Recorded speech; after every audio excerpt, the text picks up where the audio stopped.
Bonjour, que les bénédictions soient. Vers la fin de l'Occident, le maître de Cassius Belli.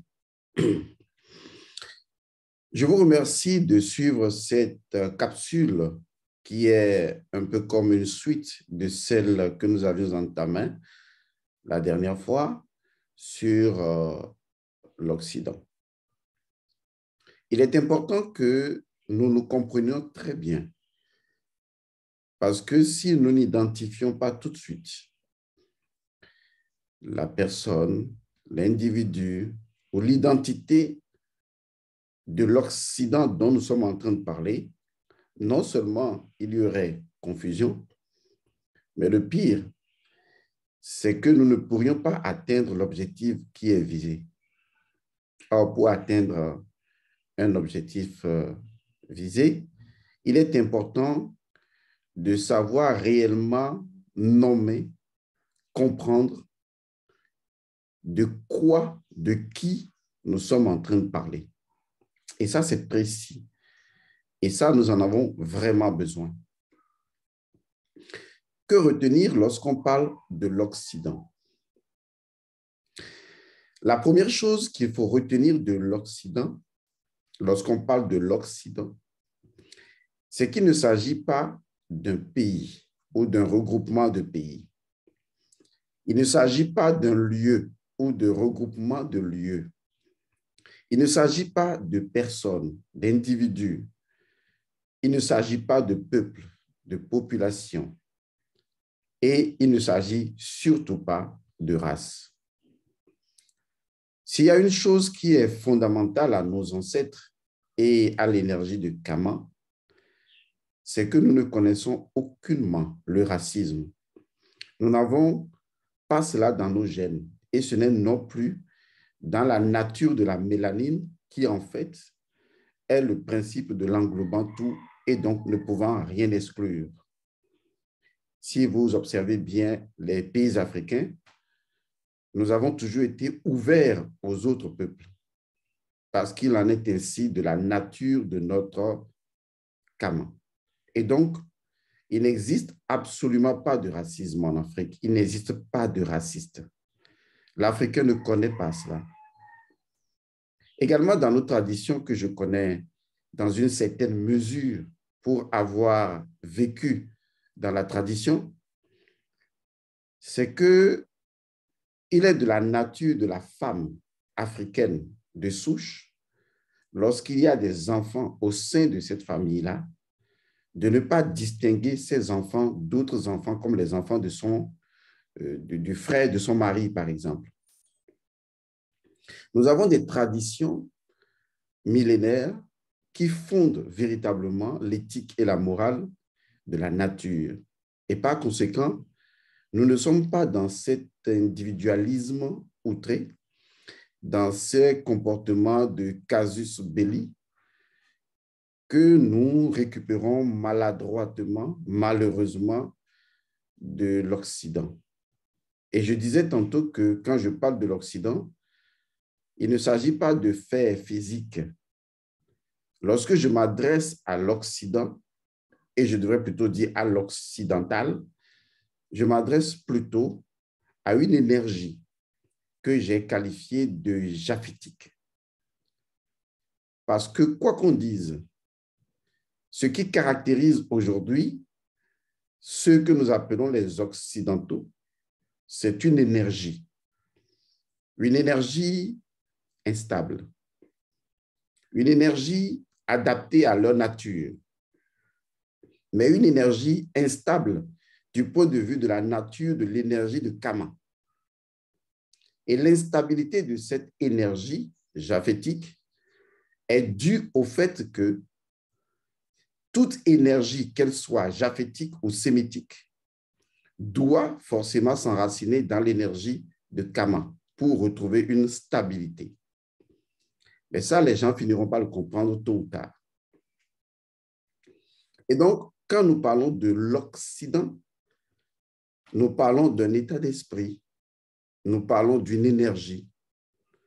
Et ça, il faut le comprendre. Parce qu'aujourd'hui, même sur le continent africain, il y a beaucoup de personnes à la peau noire qui sont foncièrement des Occidentaux.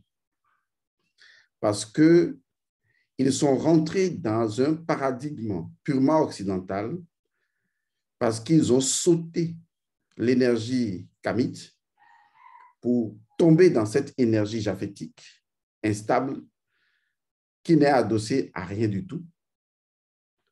Une énergie qui se fabrique d'elle-même en volant d'autres énergies, une énergie de falsification et de mensonge, une énergie impérialiste.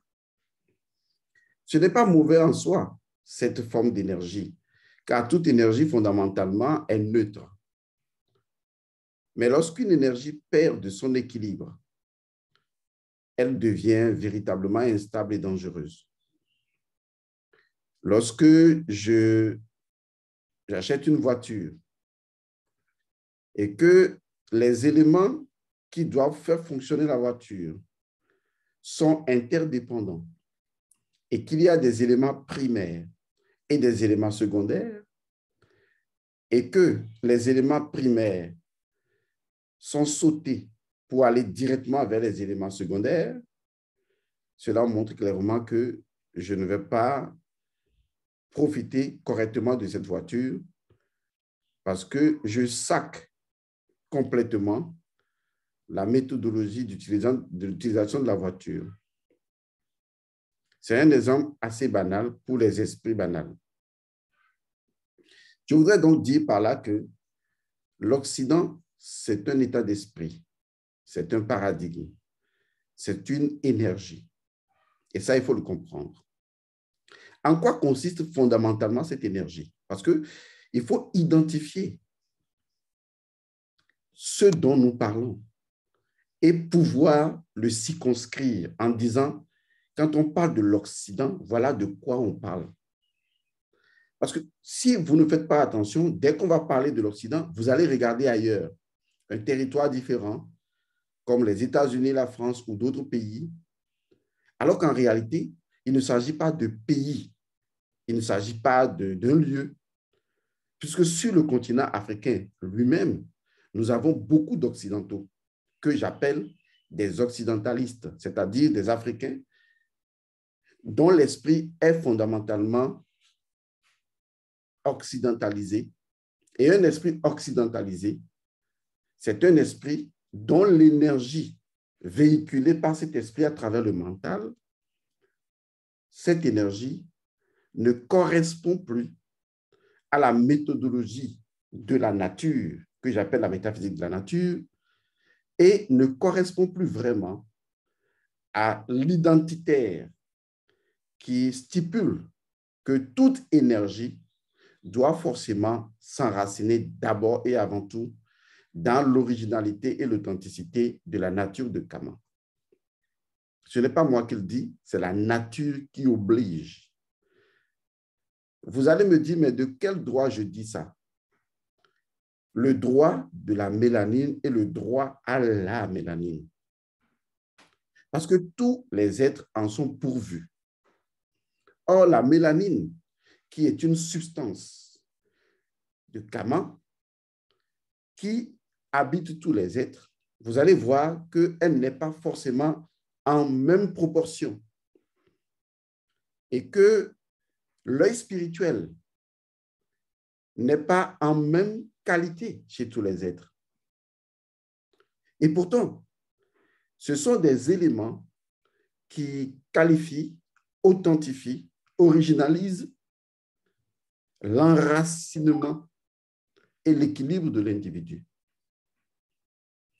Et donc, il est clair pour nous que le fait que la nature a évolué dans cette perspective-là montre qu'il existe une méthodologie de la nature qui voudrait être suivie ou qui aurait aimé être suivie afin que tous les êtres soient en harmonie. Le fait que la nature de Kama fait de rites et cérémonies, de protocoles d'accords, de concepts et de symboliques au niveau culturel, que ces éléments sont exclus, L'Occident, donc la mentalité occidentale, nous fait entrer dans une ère de désacralisation, de déspiritualisation et naturellement de blasphème, où la seule chose qui prime, c'est la logique et le raisonnement, même si c'est d'une confusion inexplicable. Il en est ainsi des peuples barbares.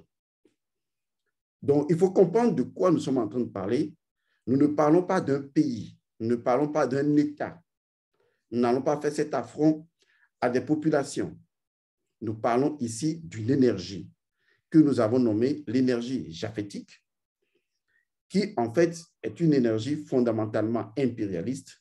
C'est l'énergie qui fait mouvoir tous les Occidentaux ou ceux qui demeurent occidentaux, car il faut le remarquer, il y a beaucoup d'Occidentaux qui ont reconnu la vérité de Kama et qui se sont identifiés tels et qui ont retrouvé naturellement leur équilibre fondamental. Donc, il faut que nous sachions raison garder pour ne pas nous-mêmes aller contre la maths. Car, je le dis, je le répète, quand je parle de l'Occident, je parle d'une énergie. Et donc, tout possesseur de cette énergie est un occidental pour moi, tout simplement. Et tout pays qui est dominé par cette énergie est pour moi l'Occident. Il faut bien qu'on se comprenne. Donc, c'est une énergie, c'est un état d'esprit. Et cet état d'esprit, il est clair dans son fonctionnement.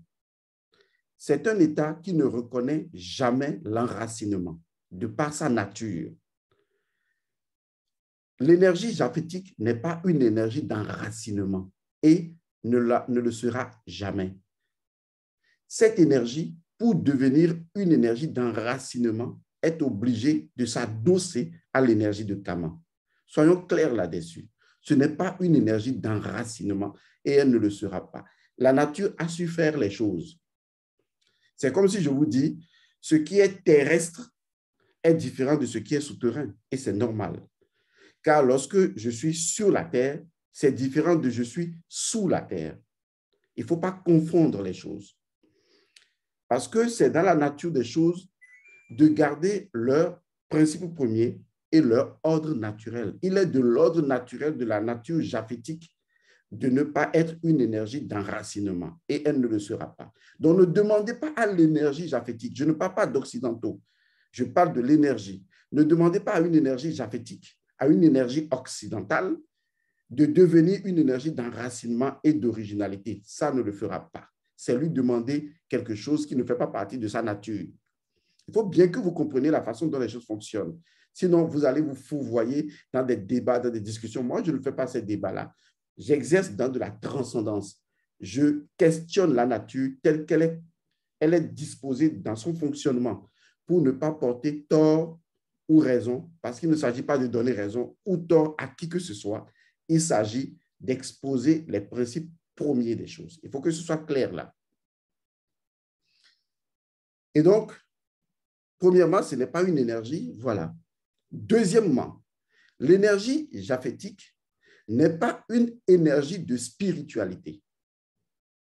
C'est ça qu'il faut comprendre. C'est pourquoi ce n'est pas une énergie qui peut créer la spiritualité, qui peut créer, ce n'est pas possible. Ce n'est pas non plus une énergie capable de créer la civilisation. Et ce n'est pas une énergie capable de créer la science. Ce que je dis peut choquer des gens. Parce que des gens me diront, mais oui, quand on regarde autour de nous, oui, on a l'impression que c'est cette énergie qui crée la science. C'est faux.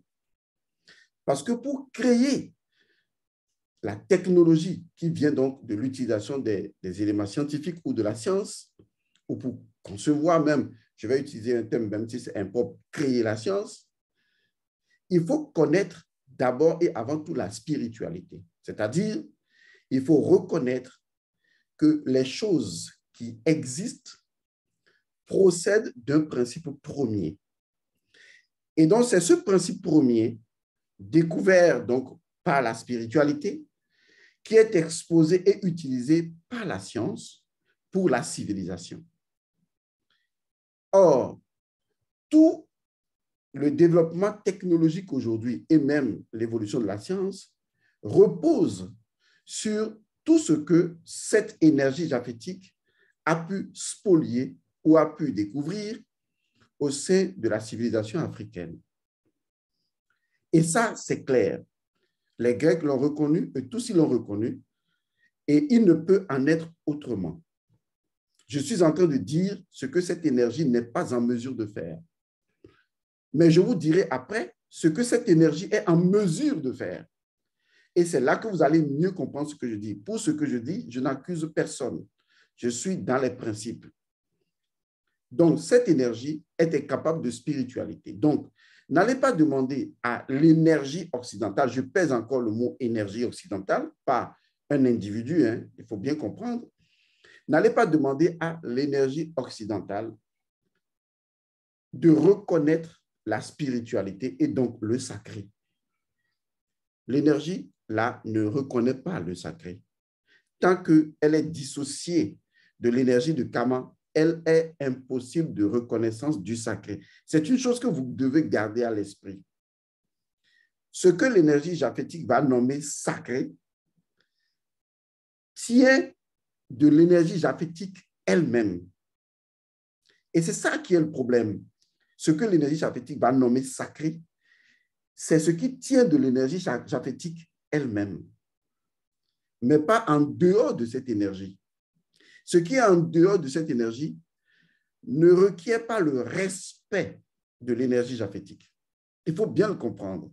Et ce sera toujours comme ça, tant que cette énergie japhétique n'a pas comme fondement et fondation l'originalité et l'authenticité de l'énergie de Kama.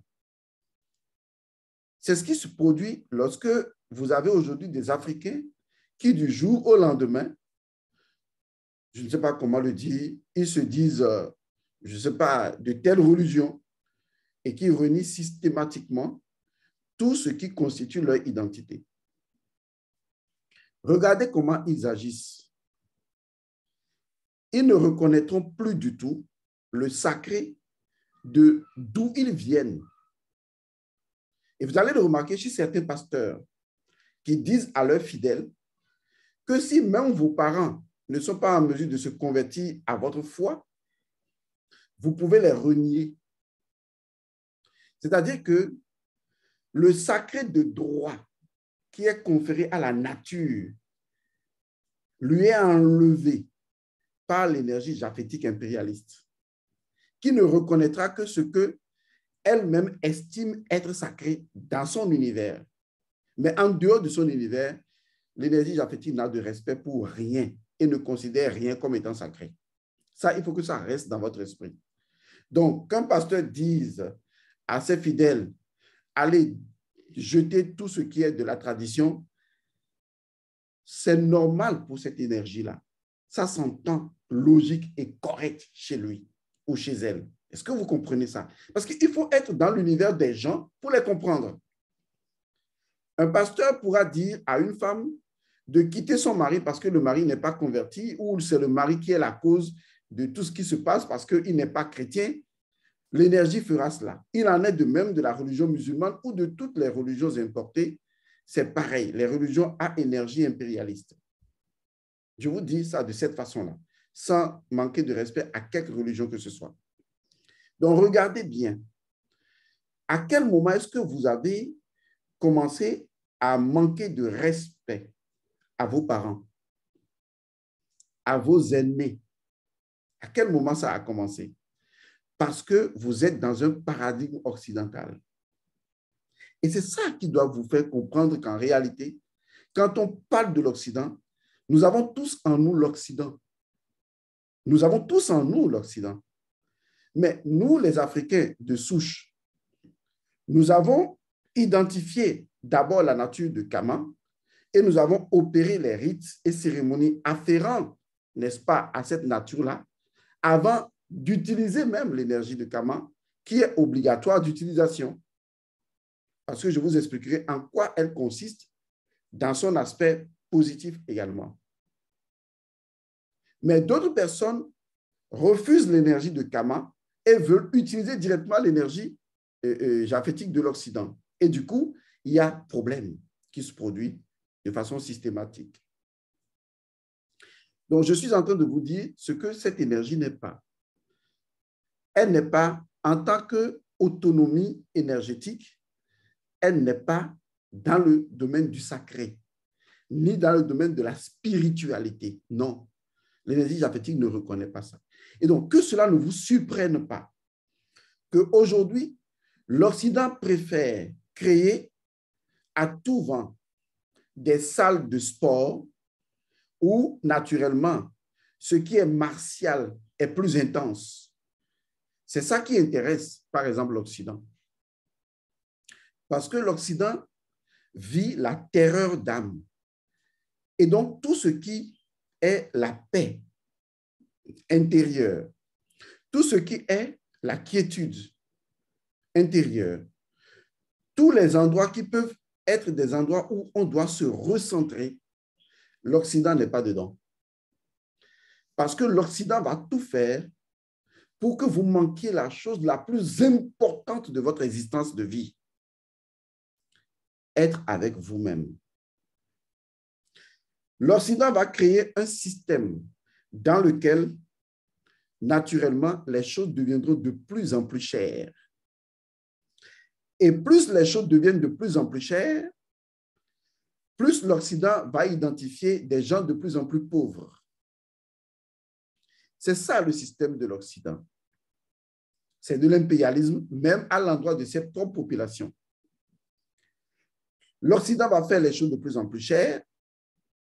L'Occident va faire les choses de plus en plus, non seulement chères, mais de plus en plus pauvres. Parce que l'Occident va jouer sur l'artificiel pour créer des classes de riches et de pauvres.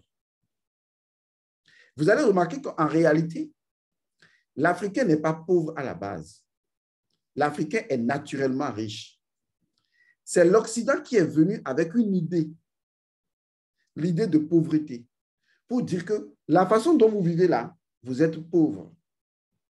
Et en quoi est-ce que l'Occident dit que vous êtes pauvre? L'Occident dit que vous êtes pauvre parce que l'Occident a créé un modèle dans lequel l'Occident, n'ayant même pas les moyens, veut vivre. Et donc, l'Occident dit, si vous n'avez pas des immeubles, si vous n'avez pas des biens matériels, si vous n'avez pas ceci, vous n'avez pas ça, c'est que vous êtes pauvre. Si vous ne portez pas des vestes, si vous ne vous habillez pas comme des gens, si vous ne portez pas des tenues de marque et des chaussures de marque, c'est que vous êtes pauvre. Est-ce que vous comprenez ça? Si vous n'avez pas les dernières technologies, si vous n'avez pas les dernières télévisions, si vous n'avez pas les dernières choses modernes, c'est que vous êtes pauvre. En réalité, la pauvreté n'existe pas. Elle est le produit d'un système. Il n'existe pas de façon naturelle la pauvreté. Parce que les êtres vivent selon leur nature. Une personne qui vit au village, qui peut faire sa culture, manger à sa faim, vivre dans sa cabane, avec sa famille, et vivre dans une période de récolte, et passer tout le temps en famille, à échanger sur les éléments de la nature, à passer du temps avec la famille. En quoi est-ce que c'est la pauvreté? Parce qu'il faut identifier ce qu'on appelle pauvreté. Est-ce qu'aujourd'hui, le système occidental, où l'individu n'a jamais le temps pour sa famille, l'individu passe tout le temps au travail, et l'individu, il doit encore travailler encore plus s'il veut encore plus gagner. En fait, le but visé par l'Occident, c'est de tout faire pour créer un système dans lequel l'individu s'éloigne de lui-même. Parce que quel est le temps que vous passez avec vous-même? J'ai des personnes qui me font des retours. Tout dernièrement, quelqu'un me dit, Monsieur Godson, vraiment, il y a les rituels qui sont là. Mais vous savez, quand je vais au boulot, je vais là-bas, je reviens, je fais ci, je fais ça. Vraiment, c'est difficile. Vous voyez, l'Occident vous a mis dans une prison dans laquelle on vous a dit, vous devez travailler encore plus dur, si vous voulez faire partie d'une classe qui n'est pas la classe de la pauvreté. Mais en réalité, vous êtes totalement pauvre parce que vous ne vivez pas avec vous-même. Vous ne passez pas du temps avec vous-même. Vous ne passez pas du temps avec la personne la plus précieuse, avec vous. Vous manquez de vivre avec vous-même. Alors, comment pouvez-vous vivre? Parce qu'en fin de compte, lorsque vous allez être au soir de votre existence, tout ce que vous avez fait comme travail, ça ne signifiera rien. Tout ce que vous avez fait, comme vous avez acquis comme bien, ça n'aura plus de sens pour vous. Il restera vous face à vous. Et c'est la seule chose que la mort va vous présenter, vous face à vous. Qu'est-ce que vous avez fait de vous? L'Occident, comme elle vit dans la terreur d'âme, vous voyez, elle veut vendre cette terreur d'âme à tout le monde en créant un système dans lequel il y aura de plus en plus de pauvres, de moins en moins de riches, pour que les gens travaillent de façon encore plus dure, pour qu'en fin de compte, ils obtiennent ce qu'eux, ils veulent. Vous éloigner de vous et s'accaparer de votre âme. L'Occident n'aime pas la paix. L'Occident est toujours, constamment, continuellement dans un acte de casus belli, parce que c'est sa nature. C'est ainsi que l'Occident vit et survit. Et l'Occident vous mettra dans une survie continuelle, consécutive. Et il vous sera difficile de vous en sortir. Donc, l'Occident va créer des endroits où la paix, la quiétude intérieure, avoir le temps de passer le temps avec soi-même, ça n'existe pas. Regardez aujourd'hui ce que vous avez comme énergie occidentale. Vous quittez le boulot, vous passez le temps dans une buvette, dans un bar, dans un lounge bar. En fait, vous allez remarquer que tout le temps, vous passez plus de temps devant la télé, plus de temps dans les bars, plus de temps avec des amis à discuter des choses inutiles. Mais si vous analysez bien, dans une journée de 24 heures, à quel moment vous avez passé du temps avec vous-même? Pratiquement jamais. En fait, si vous analysez très bien, vous allez constater que vous êtes en train de vous fuir. Avec les boissons, vous vous fuyez. Avec les cigarettes, vous vous fuyez. Avec les drogues, vous vous fuyez. En fait, vous avez peur de la seule personne qui peut vous sauver, vous. Donc, l'Occident a créé un système dans lequel vous devez vous éloigner de vous pour être plus en conflictualité avec vous-même. Et vous voyez un peu ça? Parce que plus l'Occident vous met en conflit avec vous-même, et plus vous êtes en conflit avec vous-même, plus vous serez en conflit les uns avec les autres, et vous nourrissez l'égrégore de l'Occident. Donc, vous voyez que je suis en train de vous montrer précisément le type de combat que nous allons mener. Parce que si on ne sait pas faire ce combat, on va se promener de pays en pays pour dire qu'on est contre. Ça ne changera rien. Le vrai débat se joue au niveau donc du système mental qui infecte d'autres systèmes mentaux ou mentaux. Et c'est là que se trouve la maladie. Il faut identifier ce système. Je ne vais pas faire cette vidéo longue, je vais faire d'autres vidéos et nous allons justement décortiquer tout cela de façon parfaitement claire. Et vous verrez qu'en fait, nous savons, quand nous parlons de l'Occident, de quoi nous parlons. Et nous parlerons également de l'égrégore de l'Occident et comment cet égrégore se nourrit. Et c'est là que vous allez voir qu'en réalité, tant qu'on ne résout pas les choses au niveau spirituel, tant qu'on ne réussit pas cette guerre au niveau spirituel, eh bien, rien ne changera dans le monde physique. Mais nous sommes à l'ère qui nous offre les opportunités, l'ère du Verseau. Paix à vous.